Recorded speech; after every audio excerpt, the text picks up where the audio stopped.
Natural disasters are unstoppable forces that happen all over the world and wreak havoc wherever they go. Natural disasters have the capability to destroy everything in their path. Some disasters, like tsunamis, come with a warning, while other disasters, like wildfires, happen suddenly. These events not only take people's possessions, but can also take people's lives. If ever the cavalry was needed, it is now, and it is in New Orleans. An Army National Guard helicopter today rescued people from rooftops, fragile islands in the floodwaters. It was the Coast Guard to the rescue for others, swinging axes to reach people trapped in attics.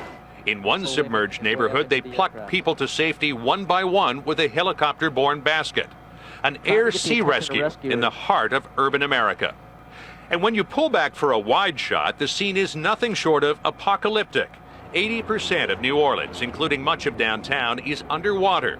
The Big Easy's famous Canal Street, living up to its name.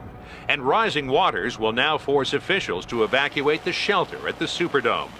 Katrina's departure was just the beginning of the misery. I didn't think it was over, but I didn't think it would come to this. But it has come to this.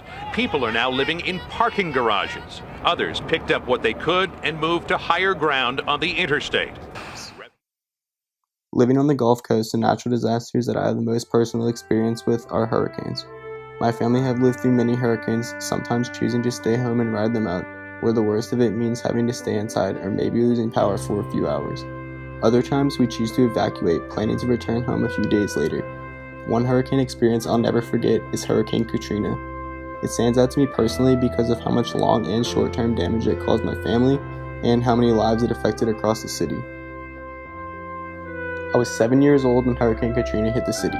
Like most people in the city, my family and I were not planning to evacuate the city. My family had planned to board up the house and sit through the storm.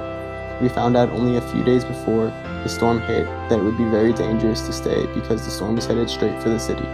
We suddenly were packing all our necessities and loading them into the cars. As soon as we got our belongings and our pets loaded in the car, we started our long drive to Houston. After a long 12-hour drive, we finally arrived at our cousin's house in Houston, where we would stay for the next 6 months. The next day, we saw aerial shots of our neighborhood, and our house was almost underwater. During that moment, looking at the destruction, there was just utter silence in the room. No one thought it would be that bad. At that moment, we knew we had lost everything. While we were all watching the news, looking at all the destruction to the city and our neighborhood, all I could think about was all the things I loved to play with that I couldn't bring to Houston. One thing I really missed I never got back was the swing set we had in our backyard. It was completely destroyed and knocked over. Another thing that stood out to me at such a young age was how stressed my parents were. They did not have time for anything except worrying about what the next steps to take were. While this was tragic for my family and many other families, I try to remember the good things and lessons that came out of it, like not taking things for granted and communities coming together to rebuild the city. From that moment on, I have always been very grateful for everything and everyone that I have in my life.